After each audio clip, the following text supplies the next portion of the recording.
Hi friends, welcome back to exam academy tutorial channel. First time channel visit చేస్తున్నట్లయితే subscribe the exam academy tutorial అండి. ఈ వీడియోలో మనం తెలంగాణ సామాజిక ఆర్థిక ముఖ చిత్రం అనేటువంటి కంటెంట్లో భాగంగా దీనికి సంబంధించి ఎంసీక్యూస్ క్వశ్చన్స్ అండ్ అనాలిసిస్ చేసేటువంటి ప్రయత్నం చేద్దామండి. So daily current affairs follow అవ్వడం కోసం ఎగ్జామ్ అకాడమీ ట్యూటోరియల్ ఛానల్కి సంబంధించినటువంటి టెలిగ్రామ్ గ్రూప్లో జాయిన్ అవ్వండి. Coming to the first question. 2023-24 ముందస్తు అంచనాల ప్రకారం ప్రస్తుత ధరల ఆధారంగా GSVAలో వాటా ప్రకారం ఆరోహణ క్రమంలో అమర్చండి అన్నాడు. 1 వచ్చేసి వ్యవసాయము అనుబంధ రంగాలు, 2 వచ్చేసి పారిశ్రామిక రంగము, 3 వచ్చేసి సేవా రంగం అని చెప్పేసి ఇచ్చాడు. సో దీనికి సంబంధించినటువంటి ఆప్షన్ చూస్తూ చేసేటువంటి ప్రయత్నం చేయండి. సో దీనికి నేను ఆన్సర్ ఎక్స్ప్లెనేషన్ చేస్తూ దానికి సంబంధించినటువంటి రిలేటెడ్ పాయింట్స్ కూడా ఎక్స్ప్లెయిన్ చేస్తానండి. సో మనకు 2023-24 ముందస్తు అంచనాల ప్రకారం ప్రస్తుత ధరల ప్రకారం GSVAలో వాటా ప్రకారం ఆరోహణ క్రమంలో అమర్చమని చెప్పేసి ఇచ్చాడు. మనకు రంగాలు చూసుకున్నట్లయితే వ్యవసాయము మరియు అనుబంధ రంగాల నుంచి వచ్చేటువంటి వాటా ఎంత అంటే మనకు 15.8% అండి. 15.8% అనేటువంటి వాటా మనకు వ్యవసాయము అనుబంధ రంగాల నుంచి మనకు GSVAలో వస్తుంది. అంటే GSVA అంటే గ్రాస్ స్టేట్ వాల్యూ యాడెడ్, తెలుగులో చూసుకున్నట్లయితే స్థూల రాష్ట్ర విలువ జోడింపు అనేటువంటి అర్థం వస్తుంది. సో మనకు GSVAకి బదులుగా GSDP gross state domestic product. So ఈ యొక్క పదానికి అర్థం కూడా సేమే ఉంటుందండి. గ్రాస్ స్టేట్ డొమెస్టిక్ ప్రొడక్ట్ అంటే స్థూల రాష్ట్ర ఉత్పత్తి అని వస్తుంది. మనకు దేశానికి ఎలాగైతే GDP ఉంటుందో రాష్ట్రానికి GSDP అనేటువంటిది ఉంటుంది. సో దాన్ని GSDP అన్న GSVA అన్న సేమ్ అర్థం వస్తుందండి, చూసుకోండి. సో దీని ప్రకారం మనకు 2023-24 అంచనాల ప్రకారం వ్యవసాయ రంగం నుంచి వచ్చేటువంటి వాటా వచ్చేసి 15.8% ఉంది. పారిశ్రామిక రంగం నుంచి వచ్చేటువంటి వాటా మనం చూసుకున్నట్లయితే 18.5% ఉందండి. 18.5% అనేటువంటిది ఉండడం జరిగింది. సేవా రంగం నుంచి వచ్చేటువంటి వాటా మనం చూసుకున్నట్లయితే 65.7% ఉంది. 65.7% ఉంది. సో ఇక్కడ మనం చూసుకున్నట్లయితే ఆరోహణ క్రమంలో అమర్చండి అన్నాడు. సో మన ఆరోహణ క్రమం అంటే ఏంటంటే చిన్న నుంచి పెద్దకు అమర్చాల్సి ఉంటుంది. ఒకవేళ అవరోహణ క్రమం అంటే మనకు పెద్ద నుంచి చిన్నకు అమర్చాల్సి ఉంటుంది. సో ఇంగ్లీష్లో మనం చూసుకున్నట్లయితే డిసెండింగ్ ఆర్డర్ అంటే తగ్గేటువంటి క్రమము, అసెండింగ్ ఆర్డర్ అంటే పెరిగేటువంటి క్రమం. సో ఇక్కడ మనకు ఈ పదాలు అర్థం కాకపోతే కూడా మనం దీనికి రివర్స్ ఆన్సర్ చేసేటువంటి అవకాశం ఉంటుందండి. సో ఆరోహణ క్రమము అంటే చిన్న నుంచి పెద్దకు అమర్చాలి కాబట్టి ఫస్ట్ వ్యవసాయ రంగము 15.8%, నెక్స్ట్ పారిశ్రామిక రంగము 18.5%, నెక్స్ట్ సేవా రంగము 65.7%. సో దీని ప్రకారం మనం చూసుకున్నట్లయితే ఆప్షన్ ఏ అనేటువంటి దీనికి సంబంధించి కరెక్ట్ ఆన్సర్ అవుతుందండి. సో మనకు సోషియో ఎకనామిక్ అవుట్లుక్ నుంచి వెళ్ళి మనకు రాబోయేటువంటి గ్రూప్ 2 మరియు గ్రూప్ 3లో ఒక 15 to 20 క్వశ్చన్స్ రావడానికి అవకాశం ఉంటుందండి. సో ఇది మనం చూసుకోవాల్సి ఉంటుంది. So coming to the next question.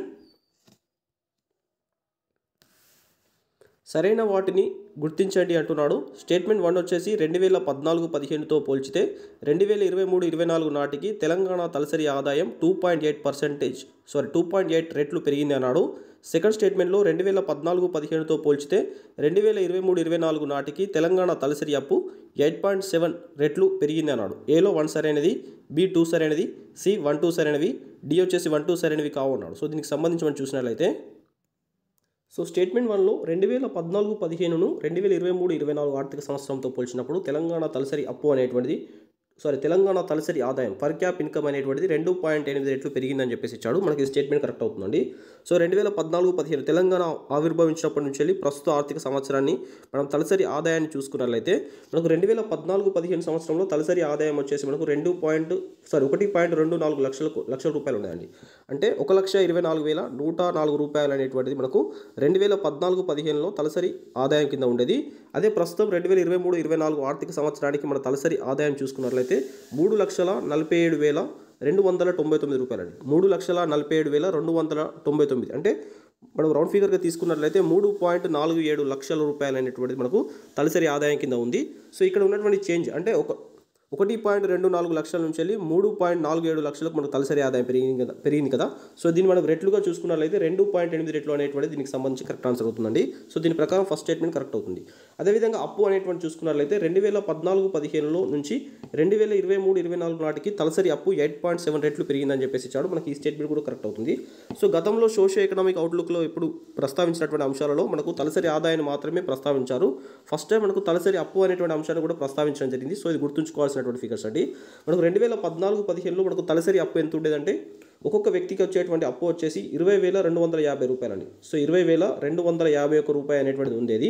So మనకు ప్రస్తుతం ఆర్థిక సంవత్సరం అంటే 2023-24 ఆర్థిక సంవత్సరానికి చూసుకున్నట్లయితే ఒక్కొక్క వ్యక్తి మీద వచ్చేటువంటి అప్పు అనేటువంటిది 1.76 లక్షలుగా ఉంది. సో ఇది మనకు పెరిగినటువంటిది ఎన్ని రెట్లు అని చూసుకున్నట్లయితే ఇక్కడ నుంచి ఇక్కడికి సో 8.7 రెట్లు అనేటువంటిది పెరిగింది కాబట్టి సో దీనికి సంబంధించినటువంటి సెకండ్ స్టేట్మెంట్ కూడా కరెక్ట్ అవుతుందండి. సో ఇక్కడ మనం ఈ రెండు కూడా గుర్తుంచుకోవాలి. తలసరి ఆదాయం అనేటువంటిది ఇప్పటి వరకు 2.8 రెట్లు పెరిగితే తలసరి అప్పు అనేటువంటిది 8.7 రెట్లు అనేటువంటిది పెరిగింది. ఇది మనకు సోషియో ఎకనామిక్ అవుట్లుక్లో కూడా ఈ యొక్క డాటా అనేటువంటిది ఇవ్వడం జరిగిందండి. సో దీని ప్రకారం 1-2 స్టేట్మెంట్స్ కరెక్ట్ కాబట్టి ఆప్షన్ సి అనేటువంటి దీనికి సంబంధించి కరెక్ట్ ఆన్సర్ అవుతుంది. Coming to the next question. సరైన వాటిని గుర్తించండి అంటున్నాడు. 2023-24 ప్రస్తుత ధరల వద్ద జాతీయ స్థాయిలో జీడిపి వృద్ధి రేటు తెలంగాణ జీఎస్డిపి వృద్ధి రేటు కంటే ఎక్కువ అన్నాడు. సెకండ్ స్టేట్మెంట్లో 2023-24 ప్రస్తుత ధరల వద్ద అత్యధిక వృద్ధి రేటు సాధించిన రాష్ట్రాల్లో తెలంగాణ 3వ స్థానంలో ఉందన్నాడు. థర్డ్ స్టేట్మెంట్లో 2023-24 ప్రస్తుత ధరల వద్ద భారత జీడిపిలో తెలంగాణ జీఎస్డిపి వాటా 5%గా ఉందన్నాడు. సో ఏలో 1-2 సరైనవి, బి 2-3 సరైనవి, సి 1-3 సరైనవి, డి 1-3 సరైనవి అని చెప్పేసి ఇచ్చాడండి. సో దీనికి సంబంధించి మనం చూసినట్లయితే సో ఇక్కడ మనకు 2023-24 ప్రస్తుత ధరల వద్ద జాతీయ స్థాయిలో జీడిపి వృద్ధి రేటు అనేటువంటిది తెలంగాణ జీఎస్డిపి వృద్ధి రేటు కంటే ఎక్కువ అన్నాడు. సో ఇక్కడ చూసుకోవాల్సింది ఏంటంటే ప్రస్తుత ధరల వద్ద అనేటువంటి అంశాన్ని చూసుకోవాల్సి ఉంటుంది. జాతీయ స్థాయిలో జీడిపి వృద్ధి రేటు అంటే మనకు గత సంవత్సరంతో పోల్చుకున్నప్పుడు జీడిపిలో వృద్ధి రేటు ఎంత ఉందని చూసుకున్నట్లయితే 9.1 ఉందండి. ఇండియాకి సంబంధించి 9 వృద్ధి రేటు అనేటువంటిది ఉంది. సో ఇది ఎక్కడి నుంచి వచ్చిందని చూసుకున్నట్లయితే మనకు ప్రస్తుత ధరల వద్ద లాస్ట్ ఇయర్లో చూసుకున్నట్లయితే మనకు 269.5 లక్షల కోట్లు అనేటువంటిది ఉండేది. సో ప్రస్తుతం ఆర్థిక సంవత్సరానికి చూసుకున్నట్లయితే ఇది 293.9 లక్షల కోట్లకి మనకు ప్రస్తుత భారతదేశం యొక్క జీడిపి ఉంది. సో ఈ యొక్క లాస్ట్ ఇయర్తో కంపేర్ చేసినప్పుడు దీని యొక్క వృద్ధి రేటు అనేటువంటిది 9.1%గా ఉంది. సో ఇది గుర్తుంచుకోండి. తెలంగాణకు సంబంధించి చూసుకున్నట్లయితే ఈ యొక్క వృద్ధి రేటు వచ్చేసి 11.9% ఉందండి. 11.9% ఉంది. సో మనకు 2022-23 ఆర్థిక సంవత్సరానికి జిఎస్డిపి ఎంత ఉండే అంటే 13.1 లక్షల కోట్లు 13.1 లక్షల కోట్లు ఉండేది. ఇది కాస్త మనకు 14.6 లక్షల కోట్లకు పెరిగింది. సో 13.1 లక్షల కోట్లు కాస్త 14.6 లక్షల కోట్లకు పెరిగింది. సో ఇది ఒక పెరిగిన పర్సెంటేజ్ వచ్చేసి మనకు 11.9%. సో ఇట్లా కంపారిజేషన్ చేస్తే జిఎస్డిపిలో తెలంగాణ యొక్క వృద్ధి రేటు 11.9 ఉంది. ఇండియాకి సంబంధించినటువంటి వృద్ధి రేటు వచ్చేసి మనకు 9.1% ఉంది. కాబట్టి తెలంగాణ జిఎస్డిపి వృద్ధి రేటు ఎక్కువ. కాకపోతే మనకి ఇచ్చిన స్టేట్మెంట్ అనేది చూసుకోండి. సో ఇక్కడ 2023-24 ప్రస్తుత ధరల వద్ద జాతీయ స్థాయిలో జీడిపి వృద్ధి రేటు తెలంగాణ జీఎస్డిపి వృద్ధి రేటు కంటే ఎక్కువ అన్నాడు కాబట్టి స్టేట్మెంట్ రాంగ్ అవుతుందండి. సో మనకి ఇక్కడ తెలంగాణదే ఎక్కువ ఉంది 11.9%. అదేవిధంగా ఇండియాకి సంబంధించి 9.1% ఉంది కాబట్టి మనకు ఫస్ట్ స్టేట్మెంట్ రాంగ్ అవుతుందండి. సో 2023-24 ప్రస్తుత ధరల వద్ద అత్యధిక వృద్ధి రేటు సాధించినటువంటి రాష్ట్రాలలో తెలంగాణ 3వ స్థానంలో ఉందని చెప్పేసి ఇచ్చాడు. మనకి ఈ స్టేట్మెంట్ కరెక్ట్ అవుతుంది. సో మనకు తెలంగాణ యొక్క వృద్ధి రేటు 11.9% ఇప్పుడు చూసాం కదా. సో దీని ప్రకారం ఇట్లా చూసుకున్నట్లయితే రాష్ట్రాల యొక్క వృద్ధి రేట్ల ప్రకారం చూసుకున్నట్లయితే మనకు ఫస్ట్ ప్లేస్లో మనకు తమిళనాడు ఉందండి. ఫస్ట్ ప్లేస్లో తమిళనాడు ఉంది, మనకు 14.2% ఉంది. సెకండ్ వచ్చేసి మనకు ఉత్తరప్రదేశ్ ఉంది, 12.8% ఉంది. మనకు థర్డ్ ప్లేస్లో తెలంగాణ మనకు 11.9% ఉంది. ఫోర్త్ ప్లేస్లో మనకు రాజస్థాన్ 11.6%తో ఉండడం జరిగింది. సో ఇవి గుర్తుంచుకోవాల్సి ఉంటుందండి, చాలా important point. So first state వచ్చేసి మనకు Tamil Nadu, second Uttar Pradesh, third Telangana, fourth వచ్చేసి మనకు రాజస్థాన్ ఉంది. ఇది మనకు ఎప్పుడు అంటే ప్రస్తుత ధరల వద్ద అత్యధిక వృద్ధి రేటు సాధించినటువంటి రాష్ట్రాల క్రమంలో భాగంగా చూసుకోవాల్సి ఉంటుంది. ఒకవేళ ఇక్కడ స్థిర ధరలు అంటే దీని యొక్క ఫిగర్స్ అనేవి చేంజ్ అవుతాయండి, గుర్తుంచుకోండి. సో థర్డ్ స్టేట్మెంట్ చూసుకున్నట్లయితే 2023-24 ప్రస్తుత ధరల వద్ద భారత జీడిపిలో తెలంగాణ జీఎస్డిపి వాటా 5% అని చెప్పేసి ఇచ్చాడు. సో ఈ స్టేట్మెంట్ కూడా కరెక్ట్ అవుతుంది. సో మనకు భారతదేశానికి వచ్చేటువంటి మొత్తం జీడిపిలో తెలంగాణ యొక్క జీఎస్డిపి వాటా 5% అని చెప్పేసి ఇచ్చాడు. సో ఈ స్టేట్మెంట్ కరెక్ట్ అవుతుంది. సో మనకు 2021-22 డాటా ప్రకారం చూసుకున్నట్లయితే ఇది 4.8% ఉండేదండి. 2021-22 ప్రకారం 4.8% ఉంది. 2022-23 ప్రకారం 4.9% ఉంది. సో 2023-24 ప్రకారం చూసుకున్నట్లయితే ఇది 5%గా ఉంది. అంటే ప్రతి సంవత్సరం వచ్చేటువంటి భారతదేశానికి వచ్చేటువంటి జీడిపిలో తెలంగాణ జీఎస్డిపి వాటా క్రమంగా పెరుగుతుంది అనేటువంటి స్టేట్మెంట్ కూడా గుర్తుంచుకోండి. సో దీని ప్రకారం మనం చూసుకున్నట్లయితే స్టేట్మెంట్ 2-3 మాత్రమే సరైనది కాబట్టి ఆప్షన్ బి అనేటువంటి దీనికి సంబంధించి కరెక్ట్ ఆన్సర్ అవుతుందండి. సో చాలా ఇంపార్టెంట్ డాటా అనేది గుర్తుంచుకోవాల్సి ఉంటుంది. భారత జీడిపిలో మనకు వృద్ధి రేటు 9.1% ఉంది. తెలంగాణకు సంబంధించి 11.9% ఉంది. జీడిపి అత్యధిక వృద్ధి రేటు సాధించినటువంటి రాష్ట్రాల్లో తెలంగాణ 3వ స్థానంలో ఉంది. అదేవిధంగా మనకు ఇచ్చేటువంటి వాటా చూసుకున్నట్లయితే అంటే భారత జీడిపికి తెలంగాణ నుంచి వచ్చేటువంటి జీఎస్డిపి వాటా 5%గా ఉంది. సో ఇక్కడ ఉన్నటువంటి అన్ని ఫిగర్స్ కూడా చాలా ఇంపార్టెంట్ ఫిగర్స్ అండి, గుర్తుంచుకోండి. Coming to the next question. సరైన వాటిని గుర్తించండి అంటున్నాడు. స్టేట్మెంట్ 1 వచ్చేసి 2023-24 స్థిర ధరల వద్ద జాతీయ స్థాయిలో జీడిపి వృద్ధి రేటు తెలంగాణ జీఎస్డిపి వృద్ధి రేటు కంటే ఎక్కువ అన్నాడు. 2023-24 స్థిర ధరల వద్ద అత్యధికంగా వృద్ధి రేటు సాధించినటువంటి రాష్ట్రాలలో తెలంగాణ 5వ స్థానంలో ఉందని చెప్పేసి ఇచ్చాడు. థర్డ్ స్టేట్మెంట్లో 2022-23 స్థిర ధరల ప్రకారం 2023-24 స్థిర ధరల వద్ద తెలంగాణ వృద్ధి రేటు తగ్గింది అన్నాడు. సో ఇక్కడ మనకు స్టేట్మెంట్ ఏలో 1-2 సరైనవి, బి వచ్చేసి 2-3 సరైనవి, సి 1-3 సరైనవి, డి 1-3 సరైనవి అని చెప్పేసి ఇచ్చాడు. సో దీనికి సంబంధించి మనం చూసినట్లయితే సో మనం ప్రీవియస్ క్వశ్చన్లో ప్రస్తుత ధరలకు సంబంధించినటువంటి అంచనాలు చూడడం జరిగింది. సో ఈ క్వశ్చన్ మనకు స్థిర ధరలకు సంబంధించినటువంటి అంచనాలు చూసేటువంటి ప్రయత్నం చేద్దామండి. సో 2023-24 స్థిర ధరల ప్రకారం జాతీయ స్థాయిలో జీడిపి వృద్ధి రేటు తెలంగాణ జీఎస్డిపి వృద్ధి రేటు కంటే ఎక్కువ అన్నాడు. సో ఇక్కడ మన తెలంగాణకు జాతీయ స్థాయి యొక్క జీడిపి వృద్ధి రేటు వచ్చేసి మనకు 7.6% ఉందండి. 7.6% అనేటువంటిది స్థిర ధరల వద్ద ఉంది. అదే మనకు ప్రస్తుత ధరల వద్ద అంటే ఇది 9.1% ఉందండి. ప్రీవియస్ క్వశ్చన్లో చూసాము. సో తెలంగాణ జీఎస్డిపి వృద్ధి రేటు వచ్చేసి మనకు 7.4% ఉంది. సో మనకు 7.4% ఉంది. సో మనకు ప్రస్తుత ధరల వద్ద చూసుకున్నట్లయితే ఇది మనకు 11.9% ఉంది. సో ఇవి గుర్తుంచుకోవాల్సినటువంటి ఫిగర్స్ అండి. సో దీని ప్రకారం మనకు చూసినట్లయితే 2023-24 స్థిర ధరల వద్ద జాతీయ స్థాయిలో జీడిపి వృద్ధి రేటు తెలంగాణ జీఎస్డిపి వృద్ధి రేటు కంటే ఎక్కువ అన్నాడు. మనకు ఫస్ట్ స్టేట్మెంట్ కరెక్ట్ అవుతుంది. సో మనం చూసుకున్నట్లయితే 2023-24 స్థిర ధరల ప్రకారం జాతీయ స్థాయిలో మనకు ఎంత ఉండేదంటే 160.7 లక్షల కోట్లు. సో 160.7 లక్షల కోట్ల నుంచి వెళ్ళి 172.9 లక్షల కోట్లకి ఈ యొక్క ఫిగర్ పెరగడం జరిగింది. సో ఇక పెరిగినటువంటిది పర్సంటేజ్లో చూసుకున్నట్లయితే మనకు 7.6% పెరగడం జరిగింది. సో అదేవిధంగా తెలంగాణకు సంబంధించి చూసుకున్నట్లయితే 7.2 లక్షల కోట్ల నుంచి 7.7 లక్షల కోట్లకు పెరిగింది. సో ఇది పెరిగినటువంటి పర్సంటేజ్ మనం చూసుకున్నట్లయితే 7.4%గా పెరిగింది. సో ఈ యొక్క ఫిగర్స్ గుర్తుంచుకోవాల్సి ఉంటుంది. లాస్ట్ మనం ప్రీవియస్ క్వశ్చన్లో చూసినటువంటి ప్రస్తుత ధరల వద్ద అంచనాలు, ఇది స్థిర ధరల వద్ద అంచనాలను యొక్క వృద్ధి రేటులో భాగంగా గుర్తుంచుకోవాల్సినటువంటి అంశాలు. 2023-24 సెకండ్ స్టేట్మెంట్ చూసినట్లయితే 2023-24 స్థిర ధరల వద్ద అత్యధికంగా వృద్ధి రేటు సాధించినటువంటి రాష్ట్రాల్లో తెలంగాణ 5వ స్థానంలో ఉందని చెప్పేసి ఇచ్చాడు. మనకి ఈ స్టేట్మెంట్ కూడా కరెక్ట్ అవుతుందండి. సో ఇక్కడ చూసుకోండి, ఇక్కడ మనకు స్థిర ధరల వద్ద అత్యధికంగా వృద్ధి రేటు అంటే మనకు తెలంగాణ 5వ స్థానంలో ఉంటుంది. అదేవిధంగా ప్రస్తుత ధరల వద్ద తెలంగాణ వృద్ధి రేటు అంటే మాత్రం 3వ స్థానంలో ఉంటుందండి. సో ఇక్కడ మనకు చేంజ్ ఈ వేరియేషన్ అనేటువంటి గుర్తుంచుకోండి. సో దీని ప్రకారం మనకు సెకండ్ స్టేట్మెంట్ కూడా కరెక్ట్ అవుతుందండి. సో దీని ప్రకారం మనం చూసుకున్నట్లయితే మనకు ఫస్ట్ స్టేట్ అంటే స్థిర ధరల వద్ద అత్యధికంగా వృద్ధి రేటు సాధించినటువంటి దాంట్లో మనకు ఫస్ట్ స్టేట్ వచ్చేసి మనకు ఒడిస్సా ఉందండి. సో మనకు ప్రీవియస్ దాంట్లో తమిళనాడు ఉంది. సో ఇక్కడ మనకు ఒడిస్సా అనేటువంటిది 8.5%తో ఉంది. సెకండ్ స్టేట్మెంట్ మనకు తమిళనాడు ఉంది. ఫోర్త్ మనకు థర్డ్ ప్లేస్లో వచ్చేసి మనకు ఉత్తరప్రదేశ్, హర్యానా ఈ 2 రాష్ట్రాలు కూడా థర్డ్ ప్లేస్లో ఉండడం జరిగింది. నెక్స్ట్ ఫోర్త్ ప్లేస్లో మనకు వెస్ట్ బెంగాల్ ఉంది. ఫిఫ్త్ ప్లేస్లో మనకు 2 రాష్ట్రాలు ఉన్నాయండి, రాజస్థాన్తో పాటు తెలంగాణ రాజస్థాన్ 2 కూడా మనకు ఫిఫ్త్ ప్లేస్లో ఉండడం జరిగిందండి. సో ఇవి గుర్తుంచుకోండి. సో దీని ప్రకారం మనకు థర్డ్ స్టేట్మెంట్ చూసినట్లయితే ఫస్ట్ సెకండ్ స్టేట్మెంట్స్ మనకు కరెక్ట్ అవుతాయండి. మనం థర్డ్ స్టేట్మెంట్ చూసుకున్నట్లయితే 2022-23 స్థిర ధరల ప్రకారం 2023-24 స్థిర ధరల వద్ద తెలంగాణ వృద్ధి రేటు తగ్గిందని చెప్పేసి ఇచ్చాడు. సో ఇక్కడ మనం చూసుకున్నట్లయితే 2022-23 స్థిర ధరల వద్ద తెలంగాణ వృద్ధి రేటు వచ్చేసి మనకు 6.9% ఉంది. 2023-24 ప్రకారం స్థిర ధరల వద్ద తెలంగాణ వృద్ధి రేటు వచ్చేసి మనకు 7.4% ఉంది. సో ఇక్కడ మనం చూసుకున్నట్లయితే వృద్ధి రేటు అనేటువంటిది పెరిగిందండి. సో ఇక్కడికి లాస్ట్ ఇయర్తో కంపారిజేషన్ చేసుకున్నప్పుడు స్థిర ధరల వద్ద తెలంగాణ వృద్ధి రేటు అనేటువంటిది పెరిగింది కాబట్టి మనకి స్టేట్మెంట్ రాంగ్ అయిపోతుంది. సో స్టేట్మెంట్ రాంగ్ అయిపోతుంది. ఇచ్చిన దాని ప్రకారం చూసుకున్నట్లయితే స్టేట్మెంట్ 1-2 మాత్రమే సరైంది కాబట్టి ఆప్షన్ ఏ అనేటువంటి దీనికి సంబంధించి కరెక్ట్ ఆన్సర్ అవుతుందండి. సో ప్రీవియస్ క్వశ్చన్లో చూసినటువంటి ప్రస్తుత ధరల వద్ద అంచనాలు, మరి ఈ క్వశ్చన్లో చూసినటువంటి స్థిర ధరల వద్ద అంచనాలు అనేటువంటి గుర్తుంచుకోవాల్సినటువంటి అంశాలండి. Coming to the next question, సరైన వాటిని గుర్తించండి అంటున్నాడు. స్టేట్మెంట్ 1 వచ్చేసి 2023-24 ప్రస్తుత ధరల వద్ద తెలంగాణ జీఎస్వీఏలో వ్యవసాయ రంగం వాటా భారత జీడిపిలో వ్యవసాయ రంగం వాటా కంటే తక్కువ అన్నాడు. సెకండ్ స్టేట్మెంట్లో 2023-24 ప్రస్తుత ధరల వద్ద తెలంగాణ జీఎస్వీఏలో పారిశ్రామిక రంగం వాటా భారత జీడిపిలో పారిశ్రామిక రంగం వాటా కంటే తక్కువ అని చెప్పేసి ఇచ్చాడు.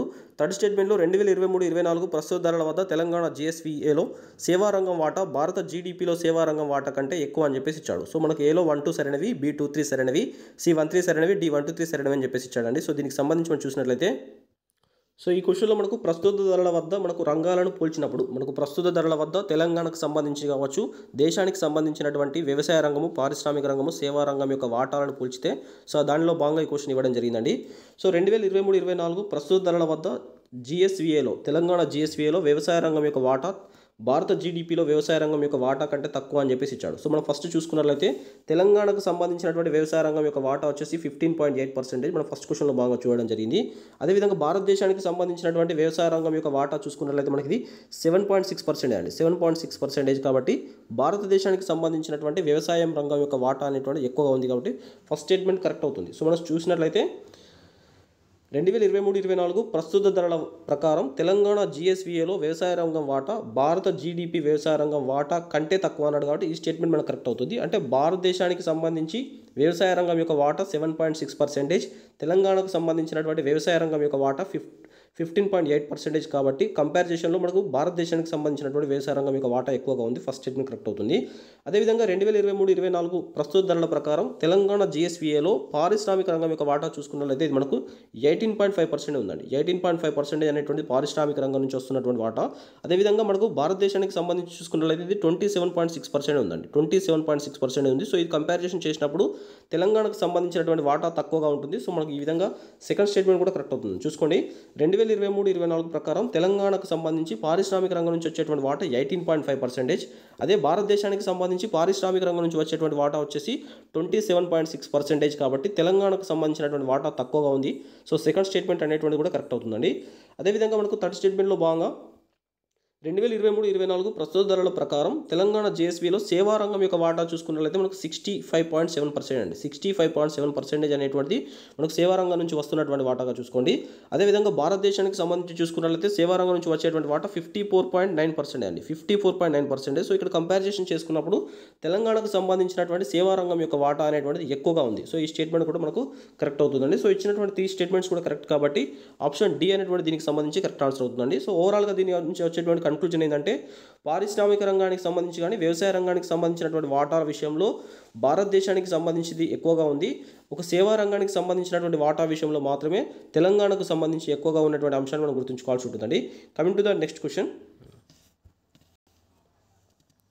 సరైన వాటిని గుర్తించండి అంటున్నాడు.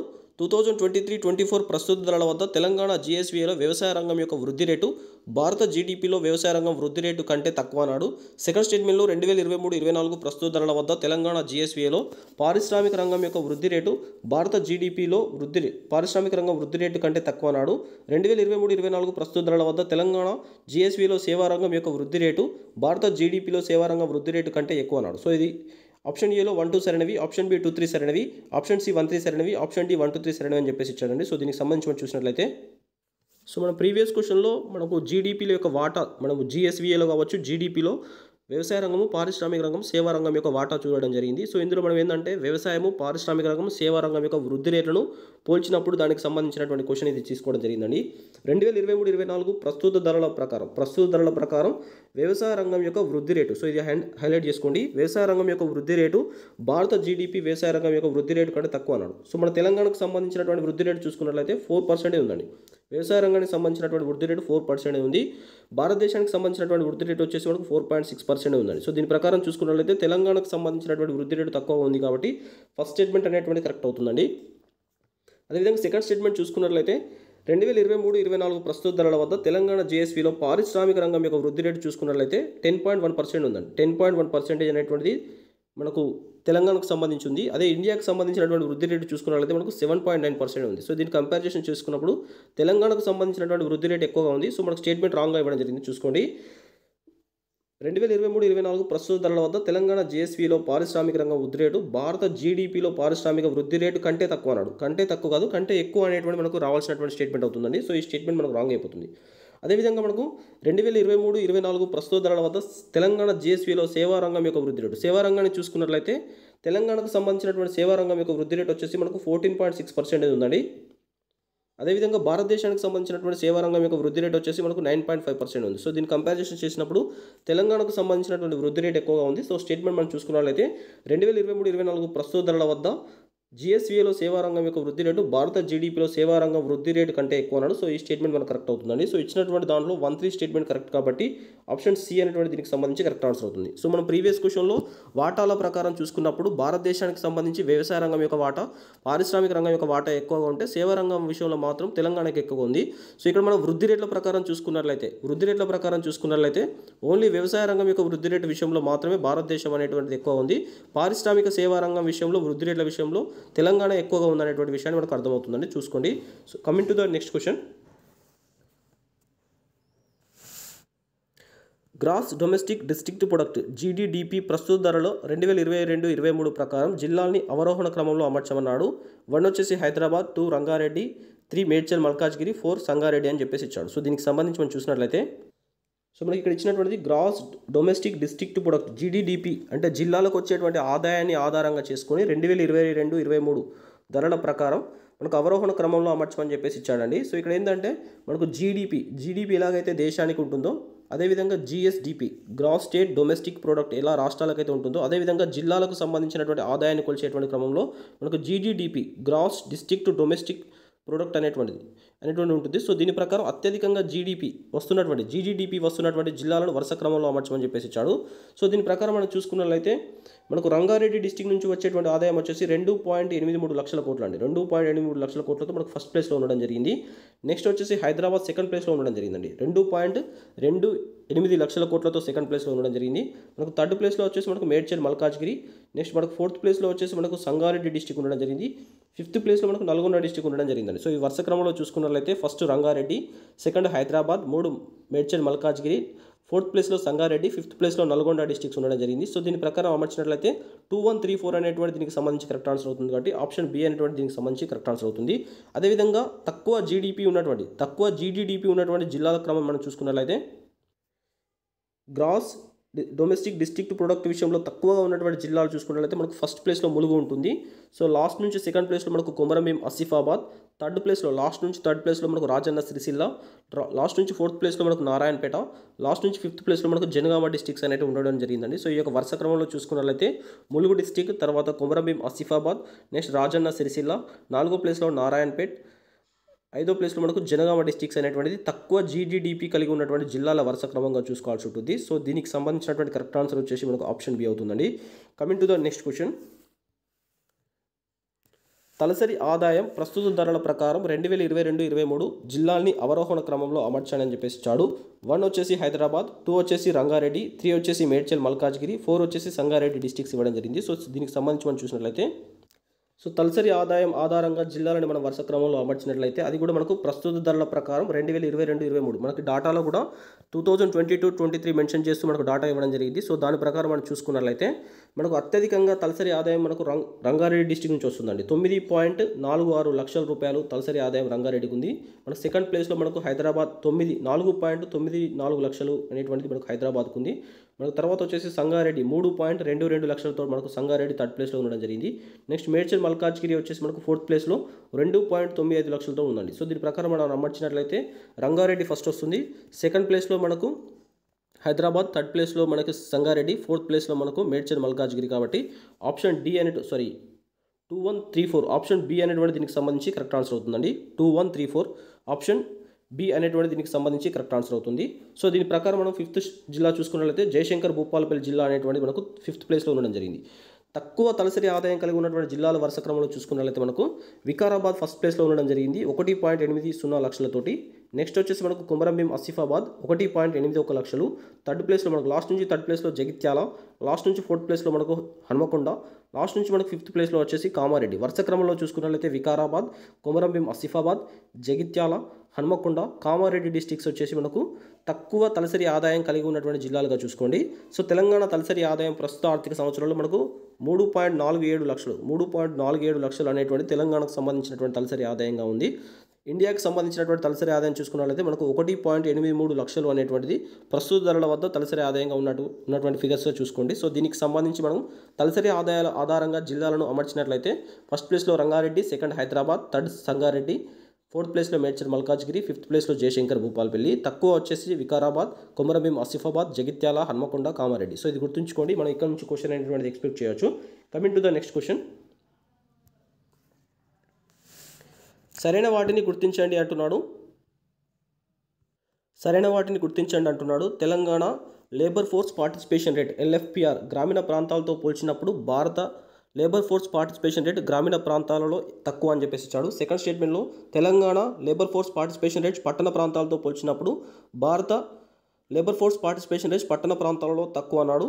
తెలంగాణకు సంబంధించినటువంటి LFPR పురుషులతో పోల్చినప్పుడు భారత LFPR పురుషులలో తక్కువ అన్నాడు. ఫోర్త్ స్టేట్మెంట్లో తెలంగాణ LFPR స్త్రీలతో పోల్చినప్పుడు భారత LFPR స్త్రీలలో తక్కువ అన్నాడు. సో మనకు ఏలో 1, 2, 3 సరైనవి, బి వచ్చేసి 2, 3, 4 సరైనవి, సి 1, 3, 4 సరైనవి, డి 1, 2, 4 సరైనవి అని చెప్పేసి ఇచ్చాడండి. సో దీనికి సంబంధించి మనం చూసినట్లయితే సో ఇక్కడ మనకు ఎల్ఎఫ్పిఆర్ అంటే ఏంటంటే labour force participation rate. So దీని అర్థం ఏంటంటే మనకు 15 నుంచి 59 సంవత్సరాల మధ్య ఉన్నటువంటి ఎవరైతే ఉంటారో 15 నుంచి 59 సంవత్సరాల మధ్య ఉండి ఉపాధి చేస్తున్నటువంటి వారు కావచ్చు, అదేవిధంగా ఉద్యోగం కోసం వెతుకుతున్నటువంటి వారందరినీ కూడా మనం లేబర్ ఫోర్స్ పార్టిసిపేషన్ రేట్లో భాగంగా తీసుకోవాల్సి ఉంటుందండి. 15 నుంచి 59 సంవత్సరాల మధ్య వయసు కలిగి ఉండి ఉద్యోగం చేస్తున్నటువంటి వారు, అదేవిధంగా ఉద్యోగం కోసం వెతుకుతున్నటువంటి వారు కూడా సో ఇందులో భాగంగా ఉంటారు. సో ఇది మనం గ్రామీణ ప్రాంతాలలో భారతదేశంతో కంపేర్ చేసినప్పుడు కానీ, పట్టణ ప్రాంతాలలో అదేవిధంగా పురుషులు స్త్రీలతో మనకు భారతదేశాన్ని తెలంగాణతో కంపారిజేషన్ చేసినప్పుడు ఎలా ఉంటుంది అనేటువంటి అంశం మీద ఈ క్వశ్చన్ ఇవ్వడం జరిగిందండి. సో మనకు తెలంగాణకు సంబంధించినటువంటి లేబర్ ఫోర్స్ పార్టిసిపేషన్ రేట్ గ్రామీణ ప్రాంతాల్లో చూసుకున్నట్లయితే మనకు 73.4% ఉందండి. 73.4% అనేటువంటిది తెలంగాణలో ఉంది. అదేవిధంగా భారతదేశానికి సంబంధించి గ్రామీణ ప్రాంతాల్లో చూసుకున్నట్లయితే 64.2% ఉందండి. 64.2% ఉంది. సో దీన్ని కంపారిజేషన్ చేసినప్పుడు ఇండియాకి సంబంధించి గ్రామీణ ప్రాంతాల్లో లేబర్ ఫోర్స్ పార్టిసిపేషన్ రేట్ తక్కువగా ఉంది కాబట్టి మనకు ఫస్ట్ స్టేట్మెంట్ కరెక్ట్ అవుతుంది, చూసుకోండి. అదేవిధంగా తెలంగాణకు సంబంధించినటువంటి లేబర్ ఫోర్స్ పార్టిసిపేషన్ రేట్ పట్టణ ప్రాంతాలతో పోల్చినప్పుడు తెలంగాణకు సంబంధించినటువంటిది మనకు 55.6 ఉందండి. 55.6% ఉంది. అదేవిధంగా మనకు భారతదేశానికి సంబంధించినటువంటి లేబర్ ఫోర్స్ పార్టిసిపేషన్ రేట్ పట్టణ ప్రాంతాల్లో 55.1% ఉందండి. 55.1% ఉంది. సో దీన్ని కంపారిజేషన్ చేసినప్పుడు మళ్ళీ భారతదేశానికి సంబంధించినటువంటి లేబర్ ఫోర్స్ పార్టిసిపేషన్ రేట్ తక్కువగా ఉంది. సో ఈ స్టేట్మెంట్ కూడా కరెక్ట్ అవుతుంది. అదేవిధంగా తెలంగాణకు సంబంధించినటువంటి పురుషులలో లేబర్ ఫోర్స్ పార్టిసిపేషన్ రేట్ చూసినప్పుడు మనకు పురుషులకు సంబంధించి చూసినట్లయితే 81.3% ఉందండి. 81.3% పురుషులలో లేబర్ ఫోర్స్ పార్టిసిపేషన్ రేట్ తెలంగాణలో ఉంటే, ఇండియాకి సంబంధించి చూసుకున్నట్లయితే 83.2% ఉంటుంది. అంటే ఇక్కడ మనకు ఇండియాకి సంబంధించి పురుషులలో లేబర్ ఫోర్స్ పార్టిసిపేషన్ రేట్ ఎక్కువగా ఉంది కాబట్టి మనకు థర్డ్ స్టేట్మెంట్ రాంగ్ అయిపోతుంది. సో ఈ స్టేట్మెంట్స్ చూసుకోండి. అదేవిధంగా తెలంగాణకు సంబంధించినటువంటి లేబర్ ఫోర్స్ పార్టిసిపేషన్ రేట్ స్త్రీలలో చూసినట్లయితే 50.4% ఉందండి. 50.4% అనేటువంటి తెలంగాణకు సంబంధించినటువంటి స్త్రీలలో ఉంటే, ఇండియాకి సంబంధించినటువంటి దాంట్లో చూసుకున్నట్లయితే మనకు 39.8% మాత్రమే ఉంది. సో దీని ప్రకారం మనకు ఇండియాకి సంబంధించినటువంటి లేబర్ ఫోర్స్ పార్టిసిపేషన్ రేట్ తక్కువ కాబట్టి మనకి ఈ స్టేట్మెంట్ కూడా కరెక్ట్ అవుతుంది. సో ఇచ్చినటువంటి దాంట్లో 1 to 4 స్టేట్మెంట్స్ కరెక్ట్ కాబట్టి ఆప్షన్ డి అనేటువంటి దీనికి సంబంధించి కరెక్ట్ ఆన్సర్ అవుతుందండి. సో ఇక్కడ ఉన్నటువంటి ఈ ఫిగర్స్ గుర్తుంచుకోవాల్సినటువంటి అవసరం లేదు కానీ, సో దీనికి సంబంధించినటువంటి కన్క్లూజన్ స్టేట్మెంట్స్ మనం గుర్తుంచుకోవాల్సి ఉంటుంది. సో లేబర్ ఫోర్స్ పార్టిసిపేషన్ రేటుకు సంబంధించి మనకు గ్రామీణ ప్రాంతాలలో కంపారిజేషన్ చేసినా, లేదా పట్టణ ప్రాంతాలలో కంపారిజేషన్ చేసినా, లేదా స్త్రీలకు సంబంధించి కంపారిజేషన్ చేసినా తెలంగాణ ఎక్కువ ప్లేస్లో ఉంది. తెలంగాణకు సంబంధించి ఫస్ట్ ప్లేస్లో ఉండడం జరిగింది ఇండియాతో కంపారిజేషన్ చేస్తే. అదే ఒకవేళ పురుషులకు సంబంధించి కంపారిజేషన్ విషయంలో మాత్రం ఈ లేబర్ ఫోర్స్ పార్టిసిపేషన్ రేట్ ఇండియాలో ఎక్కువ ఉంది. సో ఈ యొక్క స్టేట్మెంట్స్ గుర్తుంచుకుంటే సరిపోతుందండి. లేబర్ ఫోర్స్ పార్టిసిపేషన్ రేటు గ్రామీణ ప్రాంతాలలో కానీ, పట్టణ ప్రాంతాలలో కానీ స్త్రీలతో కానీ కంపారిజేషన్ చేసినప్పుడు తెలంగాణకు సంబంధించి ఎక్కువగా ఉంది. అదేవిధంగా పురుషులకు సంబంధించి చూసుకున్నట్లయితే ఇండియాకు సంబంధించి ఎక్కువగా ఉంది. సో ఈ స్టేట్మెంట్ గుర్తుంచుకుంటే మనకు సరిపోతుందండి. సో వాటికి సంబంధించినటువంటి ఆ ఫిగర్స్ గుర్తుంచుకోవాల్సినటువంటి అవసరం లేదు.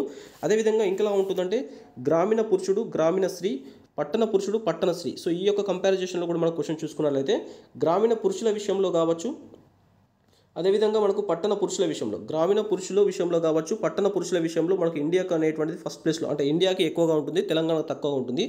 గ్రామీణ స్త్రీ విషయంలో కానీ గ్రామీణ స్త్రీ విషయంలో కానీ పట్టణ స్త్రీ విషయంలో తెలంగాణ అనేటువంటిది మనకు ఎక్కువగా ఉంటుంది ఇండియాకి సంబంధించి కంపారిజన్ చేసినప్పుడు. సో ఈ యొక్క స్టేట్మెంట్స్ కూడా గుర్తుంచుకోండి. గ్రామీణ పురుషుడి విషయంలో కావచ్చు, అదేవిధంగా పట్టణ పురుషుడి విషయంలో ఇండియా అనేటువంటిది ఎక్కువగా ఉంది.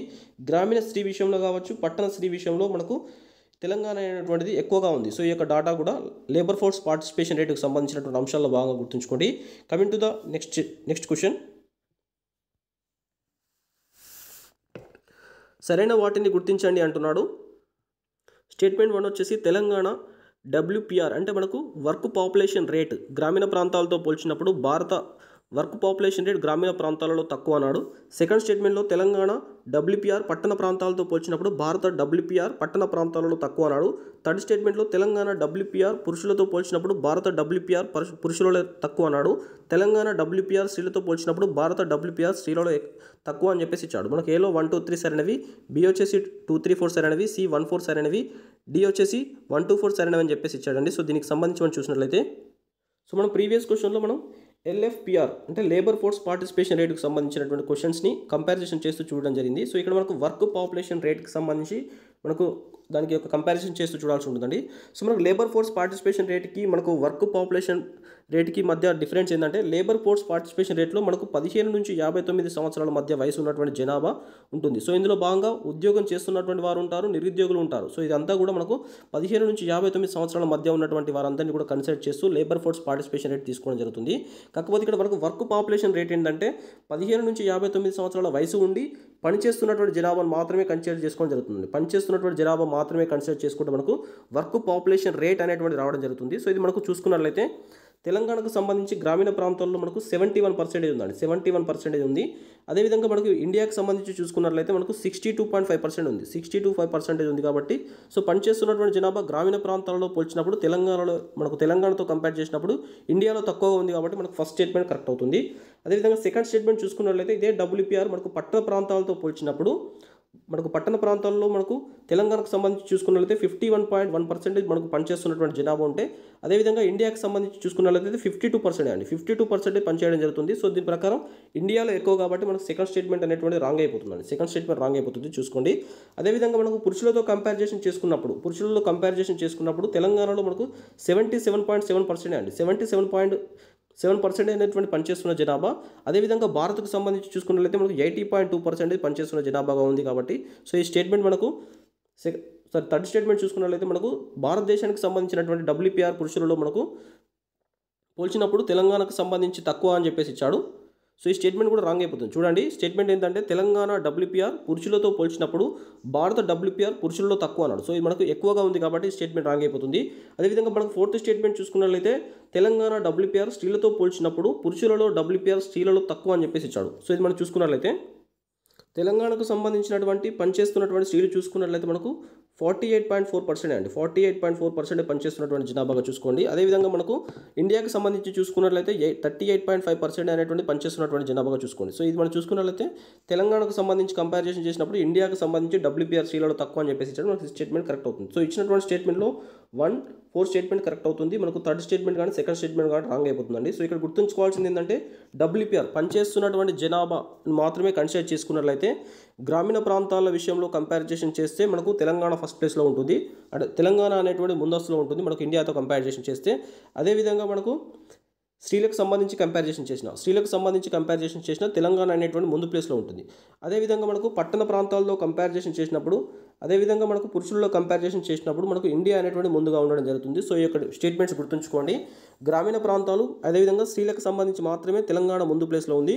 పట్టణ ప్రాంతాలకు సంబంధించి కానీ పురుషులకు సంబంధించి కానీ కంపారిజేషన్ చేసినప్పుడు వర్క్ పాపులేషన్ రేట్ కంపారిజేషన్ చేసినప్పుడు ఇండియా అనేటువంటి ముందుగా ఉంది. సో ఇది కూడా గుర్తుంచుకోండి. సో దీని ప్రకారం 1-4 స్టేట్మెంట్స్ మాత్రమే కరెక్ట్ కాబట్టి ఆప్షన్ సి అనేటువంటి దీనికి సంబంధించి కరెక్ట్ ఆన్సర్ అవుతుంది.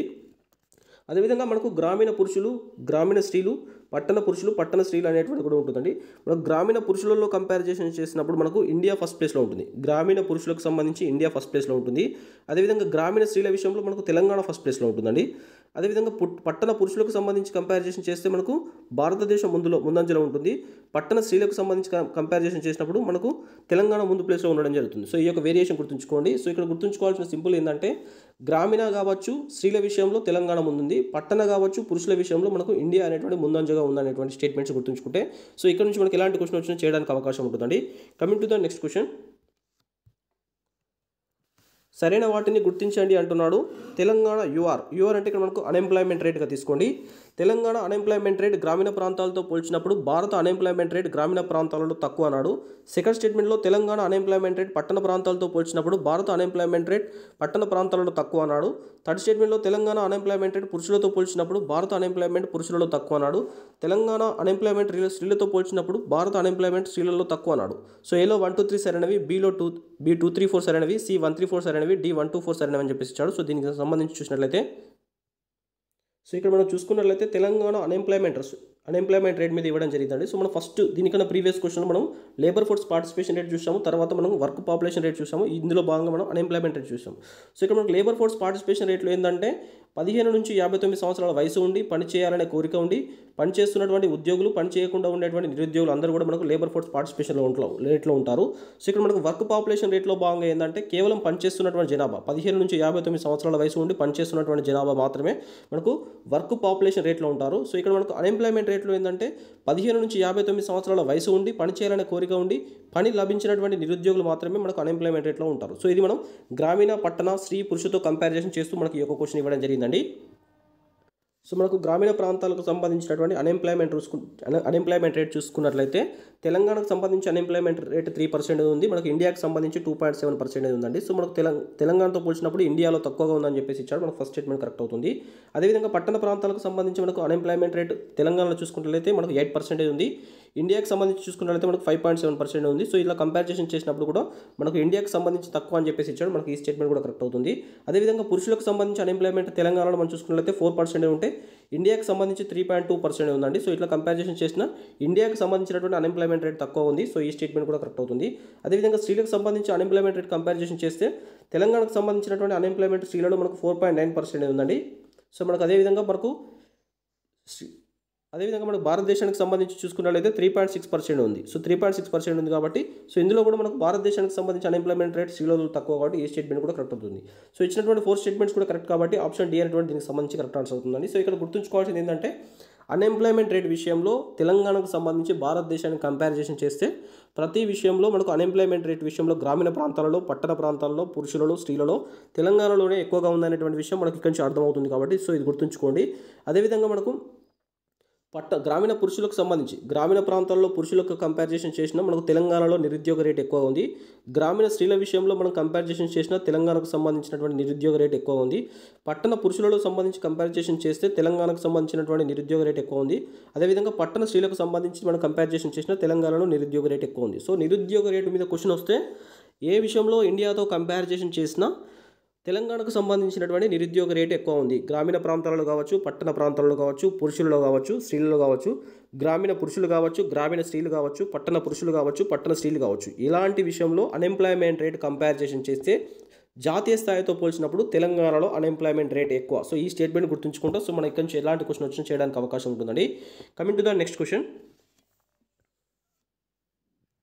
సరైన వాటిని గుర్తించండి అంటున్నాడు. స్టేట్మెంట్ 1 వచ్చేసి తెలంగాణలో వ్యవసాయ రంగంపై ఆధారపడే జనాభా శాతము భారతదేశంలో వ్యవసాయ రంగంపై ఆధారపడే జనాభాతో పోల్చితే ఎక్కువ అన్నాడు. సెకండ్ స్టేట్మెంట్లో తెలంగాణలో పారిశ్రామిక రంగంపై ఆధారపడే జనాభా శాతము భారత్లో పారిశ్రామిక రంగంపై ఆధారపడే జనాభా శాతంతో పోల్చితే ఎక్కువ అన్నాడు. సేవారంగం తెలంగాణలో సేవారంగంపై ఆధారపడే జనాభా శాతము భారత్లో సేవారంగంపై ఆధారపడే జనాభా శాతంతో పోల్చితే ఎక్కువ అన్నాడు. సో ఏలో 1, 2 సరైనవి, B2, 3 సరైనవి, C1, 3 సరైనవి, D1, 2, 3 సరైనవి అని చెప్పేసి ఇచ్చాడండి. సో దీనికి సంబంధించి మనం చూసినట్లయితే సో మనకు తెలంగాణకు సంబంధించి వ్యవసాయ రంగంపై ఆధారపడే జనాభా అనేది చూసుకున్నట్లయితే మనకు 47.3% ఉందండి. 47.3% అనేటువంటిది తెలంగాణకు సంబంధించి వ్యవసాయ రంగం మీద ఆధారపడే జనాభా. అదేవిధంగా భారతదేశానికి సంబంధించి వ్యవసాయ రంగం మీద ఆధారపడే జనాభా వచ్చేసి మనకు 45.8% అని చెప్పేసి ఉంటుంది. సో దీనికి సంబంధించి మనం కంపారిజేషన్ చేసినప్పుడు తెలంగాణలోనే వ్యవసాయ రంగం మీద ఆధారపడే జనాభా అనేటువంటిది ఎక్కువ కాబట్టి మనకు ఫస్ట్ స్టేట్మెంట్ కరెక్ట్ అవుతుంది. సెకండ్ స్టేట్మెంట్లో మనకు పారిశ్రామిక రంగం మీద చూసుకున్నట్లయితే తెలంగాణలో పారిశ్రామిక రంగం మీద ఆధారపడే జనాభా వచ్చేసి మనకు 19.7% అండి. 19.7% పారిశ్రామిక రంగం మీద ఆధారపడితే భారతదేశానికి సంబంధించి చూసుకున్నట్లయితే 25.8% అండి. 25.8% కాబట్టి సో పారిశ్రామిక రంగం విషయంలో మనకు ఆధారపడేటువంటి జనాభా భారతదేశంలో ఎక్కువ, తెలంగాణలో తక్కువ కాబట్టి ఇక్కడ మనకు భారతదేశంలో ఎక్కువ అని చెప్పేసి ఇచ్చాడు. మనకి ఈ స్టేట్మెంట్ రాంగ్ అయిపోతుంది.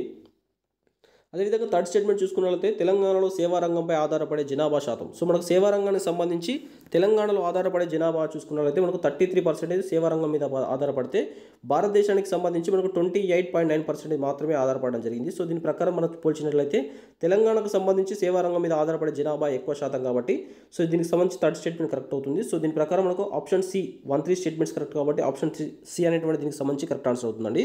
సో ఇక్కడ మనం గుర్తుంచుకోవాల్సినటువంటి స్టేట్మెంట్స్ ఏంటంటే వ్యవసాయ రంగం విషయంలో కావచ్చు, సేవా రంగం విషయంలో మాత్రమే తెలంగాణకు సంబంధించి ఆధారపడే జనాభా శాతం ఎక్కువ. పారిశ్రామిక రంగానికి సంబంధించి విషయంలో మాత్రం భారతదేశంలో మనకు పారిశ్రామిక రంగం మీద ఆధారపడే జనాభా శాతం ఎక్కువగా గుర్తుంచుకోండి. సో ఈ స్టేట్మెంట్ మనం గుర్తుంచుకుంటే ఇక్కడ నుంచి మనం క్వశ్చన్ అనేటువంటిది చేయొచ్చండి. సో ఈ వీడియోలో మనం తెలంగాణ సామాజిక ముఖ చిత్రం దీనికి సంబంధించినటువంటి దాని నుంచి ఒక 12 క్వశ్చన్స్ వాటిని అనాలిసిస్ చేయడం జరిగింది. ఫస్ట్ టైం ఛానల్ విజిట్ చేస్తున్నట్లయితే subscribe the exam academy tutorial channel. Thank you all అండి.